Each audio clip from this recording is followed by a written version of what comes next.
অল্পবিদ্যা ভয়ঙ্করী।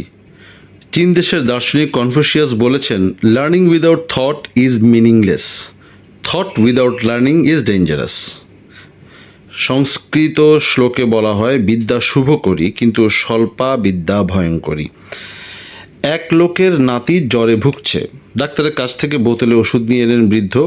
আগেকার দিনে ডাক্তারের দোকানে বিভিন্ন রকম ওষুধ মিলিয়ে তরল আকারে মিক্সচার তৈরি করে শিশিতে পুরে দেওয়া হতো। শিশি নিয়ে যেতে হতো ডাক্তারখানায়। শিশির গায়ে ডাক্তারের অ্যাসিস্ট্যান্ট বা কম্পাউন্ডার সাহেব কাগজ কেটে দাগ দিয়ে লাগিয়ে দিতেন এবং কতক্ষণ পরপর কোন নিয়মে খেতে হবে তা লিখে দিতেন। তা নাতির ওষুধের শীতে লেখা ছিল, সেবনের পূর্বে ভালো করিয়া ঝাঁকাইয়া লইবেন, অর্থাৎ ওষুধকে ঠিকমতো ঝাঁকিয়ে তারপর খেতে হবে। ওষুধ খাওয়াবার সময় উপস্থিত। বৃদ্ধ তার নাতিকে ওষুধ খাওয়াতে প্রস্তুত।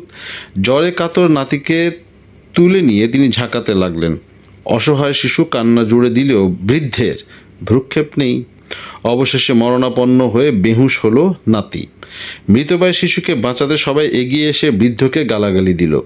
বৃদ্ধের সামান্য লেখাপড়া ছিল, কিন্তু যথার্থ জ্ঞান ছিল না বলে সে কিছুতেই হার মানছিল না। তার মনে দেমাগ ছিল যে সে ঠিক কাজটি করছে।